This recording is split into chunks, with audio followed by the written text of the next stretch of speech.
Hello सांग मैंने केमिति अछंती आशा करछि समस्ते बहुत भलरे थिबे। आपण समस्त को मो तरफ जय गुरु ठाकुर डाकुछि आपण भलरे रुहंतु सुस्थरे रुहंतु आपणकर पूरा दिनटी मंगलमय हो आउ भलरे भलरे कटि जाओ। तो मु भी भलरे अछि सबुदिन भाया है आउ गोटे सुंदर सकाळ आरंभ आउ सुंदर सकाळ आउ गोटे फ्रेश आउ नुआ ब्लॉग को मु पुष्प आपण समस्त को स्वागत करछि।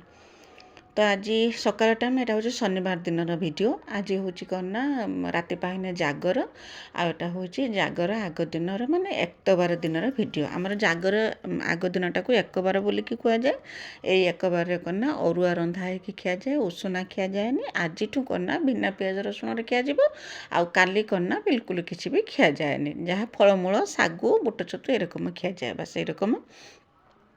तो आज भिडियोटी बहुत सुंदर भिडियोटी होती माने आपन को बहुत पसंद आसीबो तो बिल्कुल भी स्किप करेंगे आरंभ शेष पर्यंत देखिए आपन को बहुत पसंद आसो। जदि मो भिडियो आपन को पसंद आसो तो मो चैनल को सब्सक्राइब करके वीडियो को लाइक टे करदेवे आ छोटा स्नेह भरा कमेंट मो पे लिखिदेवे जे मो भिडियो आपन को केमिति लगुच बोलिकी आ कहीं जदि नुआ करके मो भिडियो देखुंते तो मो भिडियो को मो चैनल को प्रथम सब्सक्राइब कर दिंतु जहाँद्वारा कि मुझे जितेबाला भी भिडियो छाड़मी सर्वप्रथम आपड़ ही मो भिडियो देखिपारे आउ कौन मो भिडियो को आपण फैमिली फ्रेंड मान सहित टिके शेयर करदेवे मत भी टिके सपोर्ट हम। तो चलतु भिडियो आगू जावा। आज भिडियो सब तो कहे बड़ माने भल भिडियो आज किंतु बहुत सुंदर भिडियोटी आम गाँव केरकम आम सब माने संस्कृति केरकम आम केरकम सब पालू ओषा बार केरकम पालू सब आज माने जागर एक बार केरकम पालू सबकि आपण सागर सेयार करछि। तो किंतु आज मु पानी छड़े बस सेतिकी कहीं जो खुड़ी शाशु मरी जाइछन्ति जो से मत ओषा बार तो होना तो पानी बुला छड़ा होती माने जेटा मु रोषे करथिनी सेटा भोग नागी नथिला आउ किंतु खाली रोषेबास करके खियापिया होता। तो सकाळे करना तो देखिले मु गाधे पाधे आसीथिनी आउ सकाळ पूरा किसी भिडियो बनैथिलेनी गाधुआ पिधेकी गैस पाखे आसिकी पहुँचैथिनी सकाळ रोषे बनैया ପାଇଁ कि सकाळ रोषे बनैथिनी करना चकुली पिठा सांगକୁ मटर तरकारी से पुणी बिना पियाज रसुण आउ ये कड़ेईटा मोर देखुथिबे एटा करना मु रखिछि केवल करना एई एक बार दिन आउ करना घी एइथिरे बनाए आउ भोग जा एइथिरे बनाए एटा करना बिल्कुल भी एटा हैनी पियाज रसुण किछि है ना ये कड़ेईटा ये कड़ेई आज ही रोषे करमी नुआ करके तेल पैकेट गोटे खोली। तो आज दिन में घी ही तरकारी करके रोषे करके खाते तो घी तो आजिकल किए खाऊना विशेषकर मत तो मुझे बिल्कुल भी घी खाए ना से मुझे तेल आज रिफाइन तेल ही रोषे कर रिफाइन तेल भी रोषे करके खाई हम।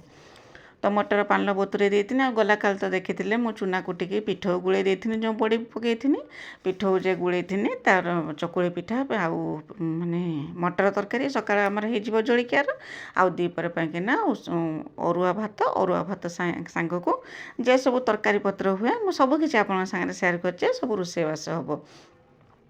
आज दिनटी मोर केमिति भाव कटि आपण सागर मु सबकि शेयर करछि। तो चलतु आउ कन्ना सकाळ रोषेर पिठा करथिनी आ तरकारीटा तो आगर करके रखिदेइथिनी मु जानिपारेनी कौन पाई कि दिन एबे तो बड़ हेलाणी तथापि भी मु जेते शीघ्र काम सारिया कथा पाई चेष्टा करुच्ची तथापि भी मोर शीघ्र काम सरुना से 9टा बाजी होची गाधुआ पाधुआ ठाकुर पूजा काम सरिला बेलू। तो जिते करना मु तरकारी बघारे माने सीझी सारी प्रेसर कुकर तो बसईथिनी सेते बेलू भाई अलरेडी खाइबापी कि आसी सारे कौन करमी तरतर होकर तरकारी करथिनी तो देखिए मटर तरकारी कि सुंदर देखा होता आ बिना पियाज रसुण यही सब तरकारी खाइने ना माने देह बिल्कुल भी खराब हुए ना।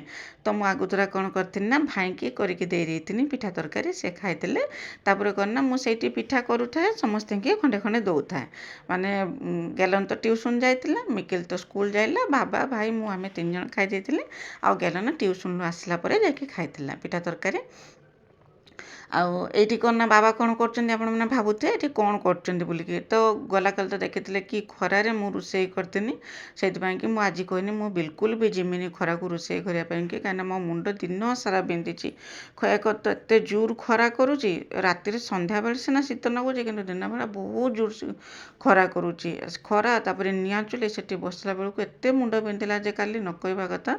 तो सेति पई कि हम जे उठा चुलीटा थिला तो बाबा कहिथिनी बाबा आनी के एठी देथिले एटा बहुत ओजन ए चुलीटा ସେଇ ଚୁଲିରେ କନା ମୁଁ ରୋଷେଇ କରିମି ଏଇଠି ଛାଇରେ ବସିକି ରୋଷେଇ କରିମି। ତ ବାବାଙ୍କୁ କହିନି, ବାବା ଆଣିକି ଏଇଠି ମୋତେ ଦେଇଗଲେ। ଆଉ ଏ ଚୁଲିରେ ତ ଆଉ ଯେ ପାରେ ସେ କାଠ ଜଳେଇ ହେବନି, ଆ ପାଇଁକି କନା ସରୁ ସରୁ କରିକି କାଠ ମାନେ ଫଟେଇତେ ହେବ, ଫଟେଇକି ଜଳେଇତେ ହେବ। ତ ବାବାଙ୍କୁ କହିଥିନି, ବାବା ଆଣିକି ମୋତେ ଏଇଠି ସବୁ ଯୋଗାଡ଼ ଯନ୍ତ୍ର କରିକି ଦେଇଥିଲେ। ଆଉ ମୁଁ ଏଇଠି ହିଁ ରୋଷେଇ କରିଥିନି। ତ ଆଗର କନା ଉଷୁନା ଚାଉଳ ଭାତ ବସେଇ ଦେଇଥିନି, କାହିଁକିନା ଆମର ଯେହେତୁ ଉପାସ, ବାବା ମୁଁ ଆଉ ଆମ ପୁଅ ତ ଆସିନାହିଁ, ପୁଅ ଆସିକି ସନ୍ଧ୍ୟାବେଳକୁ ପହଞ୍ଚିବ। ଆମ 3 ଜଣଙ୍କର ଉପାସ, ଆମେ 3 ଜଣ ଅରୁଆ ଖାଇବା। ଆଉ ଯେଉଁମାନଙ୍କର ଉପାସ ଯେରକମ ମୋ ଭାଇ ଆଉ ଗେଲନ ମିକିଲି, ସେମାନେ କ'ଣ ନା ତାଙ୍କ ପାଇଁକି ଅରୁଆ ଭାତ ମାନେ ଉଷୁନା ରାନ୍ଧିମି। ତ ସେଇଥିପାଇଁକି ଆଗରେ କ'ଣ କରିଥିଲି ନା ଚୁଲିଟା ଲଗେଇ ଦେଇକି ଉଷୁନା ଭାତ ବସେଇ ଦେଇଥିଲି। ଆଉ ଉଷୁନା ଭାତ ହେଇସାରିଲା ପରେ ସେ ଭାତକୁ ଗାଳିକି ତାପରେ କ'ଣ ନା ପୁଣି ଚୁଲିରେ ଛୁଞ୍ଚ ମାରିଥିଲି। ଛୁଞ୍ଚ ମାରିକି ତାପରେ କ'ଣ ନା ଯାଇକି ଯେଉଁ ତରକାରୀ ପତ୍ର କରିଥିଲି, ଆଉ ଅରୁଆ ଭାତଟା ପଛରେ ରାନ୍ଧିଥିଲି। ଚୁଲି ଲଗେଇଦେମି, ତାପରେ ଖିଆପିଆ କାମ ସରିଲା ପରେ ଯେ ସବୁ କାମ ସବୁ ଥାଏ ମୋର, ସେ ସବୁ କାମ ସରେଇ ଦେଇଥିନି। ଭାତ ହେବା ଭିତରେ ସେ ସବୁ କାମ ସରେଇ ଦେଇଥିନି। ଆଉ ଆଜି ଏକ୍ତବାରରେ କ'ଣ ହୁଏ ନା, ଆମର ଗୋଟେ କହନ୍ତି ନା ଗୋଟେ ଜାଗର ସ୍ପେଶାଲ୍ ତରକାରୀ ହୁଏ, ଯେଉଁଟାକି କେବଳ ବର୍ଷରେ ଏଇ ଜାଗର ଦିନ ହିଁ ବନାଯାଏ। ଆଉ ଖାଇବାକୁ ବହୁତ ସ୍ୱାଦିଷ୍ଟ ଲାଗେ। ବର୍ଷର ଗୋଟିଏ ଦିନ ହିଁ ବନାଯାଏ। ତ ଦେଖିପାରୁଥିବେ ସେଇଟା କ'ଣ ନା ବରକୋଳିର ତରକାରୀ। ତ ବଡ଼ି ଯେଉଁ ମୁଁ ତରତରିକି ବିଛେଇଥିନି ଏଇଥିପାଇଁକି ବିଛେଇଥିନି, ମୁଁ କୁହେ ନା ଜାଗରକୁ ବଡ଼ି ଦରକାର ହେବ ବୋଲିକି। ତ ଦେଖିପାରୁଥିବେ ମୁଁ ଏତିକି ପରିବା ଖୁମ୍ବ ଆଳୁ ମାନେ ବଡ଼ି ଆଉ ନାଡ଼ି ଆଉ ବରକୋଳି ଏଇସବୁ ନିହାତି ଦରକାର ହୁଏ ସେ ମାନେ ତରକାରୀର। ତ ବଡ଼ି ଦେଖିପାରୁଥିବେ କେରକମ ମାନେ ଉପରଟା ତ ଶୁଖିଯାଇଛି, ତଳପଟା ଟିକେ ଟିକେ ଓଦା ଅଛି। ତ ଯାହା ବି ଥାଉ ମୁଁ ତାକୁ ଘିନି ଆସିଛି ଆଜି ତରକାରୀ କରିବା ପାଇଁକି। ପୁରା ଖାଇବା ମୁତାବକ ହେଇଯାଇଥିଲା। ତେଲରେ ଭାଜି ଦେଇକି ତରକାରୀରେ ପକାଇ ଦେଇଥିଲି, କିଛି ଅସୁବିଧା ହେଇଥିଲାନି। ତ ପରିବା ସବୁ ବାହାର କରିକି ଆଣିକି ଏଠି ରଖିଦେଇଛି। ଡାଲି ବନେଇମି, ଆଉ କ'ଣ ନା କରିମି ଏଇଟା ଗୋଟେ ଜାଗର ତରକାରୀ, ଯେଉଁ କୋଳି ତରକାରୀ ଯେଉଁ କହନ୍ତି ବରକୋଳି ତରକାରୀ, ସେଟା ବନେଇମି। ଆଉ କ'ଣ ସବୁ ବନେଇମି ଆଗକୁ ତ ସବୁ ବନେଇମି, ଆପଣଙ୍କ ସାଙ୍ଗରେ ସେୟାର କରିମି। ତ ଚାଲନ୍ତୁ ପରିବାପତ୍ରକୁ ସବୁ କାଟିକୁଟିକି ରେଡ଼ି କରିଦେମି। ଡାଲିଟାକୁ ଭାଜିକି ସେପଟରେ ଗ୍ୟାସ୍ରେ ମୁଁ ବସେଇ ଦେଇ ଆସିଛି, କାହିଁକିନା ପରିବାପତ୍ର କାଟିକି ଚୁଲିର ସବୁ କଲାବେଳକୁ ବହୁତ ସମୟ ଲାଗିଯାଉଛି, ଲେଟ୍ ହେଇଯାଉଛି। ତ ସେଥିପାଇଁ ଡାଲିଟା ଗ୍ୟାସ୍ରେ ବସେଇ ଦେଇକି ମୁଁ ଆସିକି ଏଠି କ'ଣ ନା ପରିବା କାଟୁଥିଲି। ତ ତଥାପି ବି ମୋ ତରକାରୀ ହେଇସାରିଥିଲାନି, ଖାଇବା ପାଇଁକି ସମସ୍ତେ ଆସିକି ପହଞ୍ଚେଇଥିଲେ।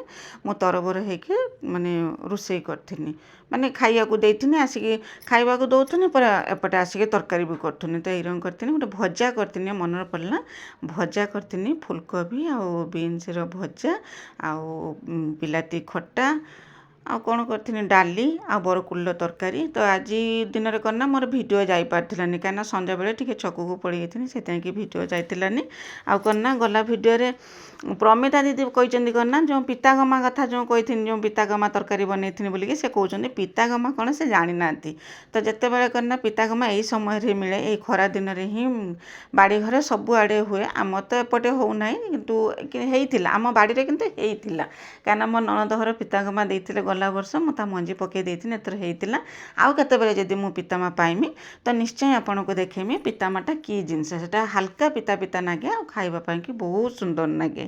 ଆଉ ସେରକମ ଅନିତା ଦିଦି, ବିଜୟଲକ୍ଷ୍ମୀ ଦିଦି ବହୁତ ସୁନ୍ଦର ସୁନ୍ଦର କମେଣ୍ଟ ଲେଖିଛନ୍ତି। ସମସ୍ତଙ୍କୁ ମୋ ତରଫରୁ ବହୁତ ବହୁତ ଧନ୍ୟବାଦ। ତାପରେ କ'ଣ ନା ଭଜାଟା ବାହାର କରିଦେଇକି ଡାଲିଟା ବଘାରି ଦେଇଥିଲି। ଡାଲି ବଘାରି ଦେଇ ସାରିଲା ପରେ ତାପରେ କ'ଣ ନା ବସେଇଥିଲି କୋଳି ତରକାରୀ।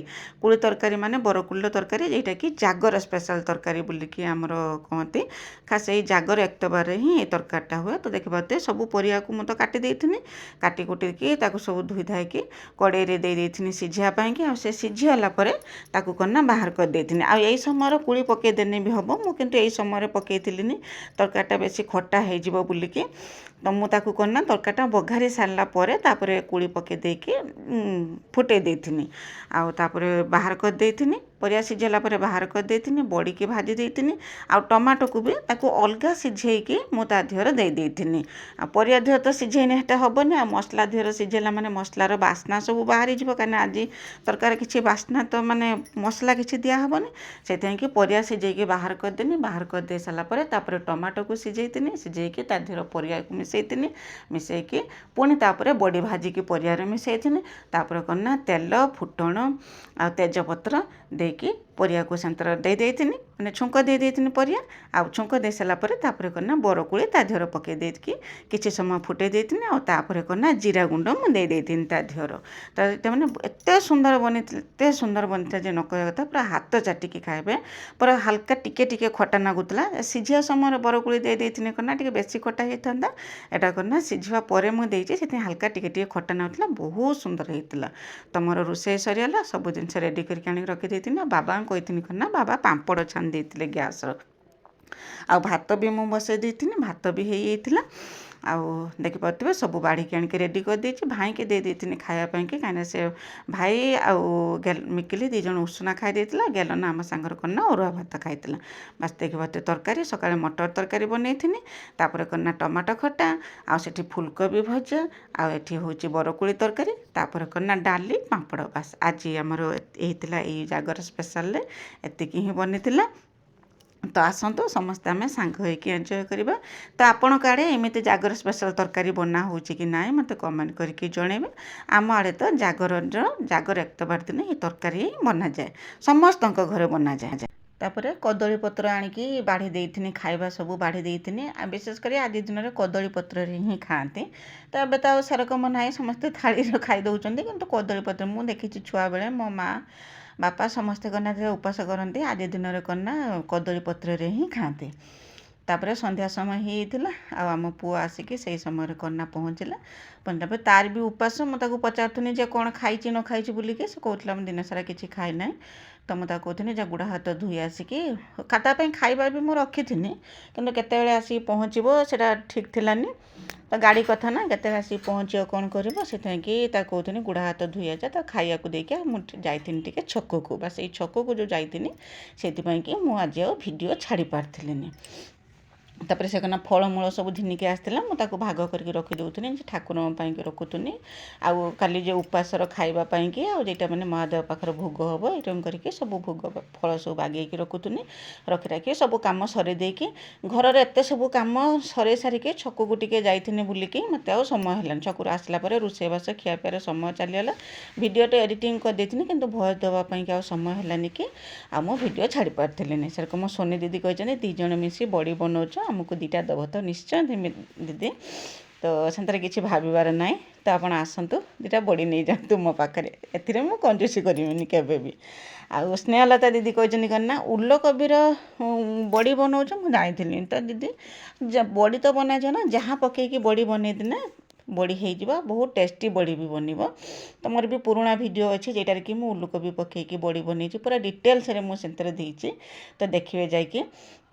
ତାପରେ ଛକକୁ ଯେଉଁ ଯାଇଥିନି ଛକରୁ ଘିନିକି ଆସିଥିନି ମୋ ପାଇଁକି ଯାଇଥିନି କେବଳ ମୁଁ ଆଉ ଆଣିଥିନି ମୋ ପାଇଁକି ଶିବରାତ୍ରି ପାଇଁକି ଗୋଟେ ଶାଢ଼ୀ ବାବା କିଣିଦେଲେ ଆଉ ମୁଁ ଚୁଡ଼ି ଆଣିଥିନି ଆଉ କ'ଣ ଆଣିଥିନି ଏଇରକମ କାନଫୁଲ ଗୋଟେ ଆଣିଥିନି ମୁଁ ଯେ କାନଫୁଲଟା ନାଇଥିନି ସେଟା କନା କାନ ବଥା କରୁଥିଲା ସେଥିପାଇଁକି କାନରେ ପିନ୍ଧିବା ପାଇଁକି ରିଙ୍ଗ 2ଟା ଆଣିଥିନି ତ ଏଇରକମ ଏପଟ ସେପଟ ଟିକେ କିଣାକିଣି କରିକି ଘରକୁ ଆସିକି ପହଞ୍ଚିଥିଲେ ଏତିକି ତ ସମୟ ହେଇଯାଇଥିଲା ଯେ ମାନେ ରାତି ରୋଷେଇ ଟାଇମ୍ ହେଇଯାଇଥିଲା ଏତିକି ସବୁ କାମ ସରିଲା ବେଳକୁ। ତ ଆଜି ଭିଡ଼ିଓଟି ବାସ୍ ଏଇରକମ ଥିଲା ଆଶା କରୁଛି ଭିଡ଼ିଓଟି ଆପଣଙ୍କୁ ପସନ୍ଦ ଆସିଥିବ ବୋଲିକି ତ ଗାଁରେ କେରକମ ଆମେ ଏକ୍ତବାର ପାଳନ କରୁ ସବୁ କିଛି ଆପଣଙ୍କ ସାଙ୍ଗରେ ସେୟାର କଲି। ତ ଯଦି ଭିଡ଼ିଓ ଆପଣଙ୍କୁ ପସନ୍ଦ ଆସିଥାଏ ଚ୍ୟାନେଲକୁ ସବସ୍କ୍ରାଇବ୍ କରିକି ଭିଡ଼ିଓକୁ ଲାଇକ୍ଟେ କରିଦିଅ ଆଉ ହଁ କମେଣ୍ଟରେ ଲେଖିବା ପାଇଁ ବିଲକୁଲ ବି ମାନେ ଭୁଲିବେନି ଗାଁର ବୋହୂଟିକି ଟିକେ ସପୋର୍ଟ କରିବେ। ତ ଆଜି ପାଇଁ ରହୁଛି ବାଏ ବାଏ ଜୟ ଗୁରୁ।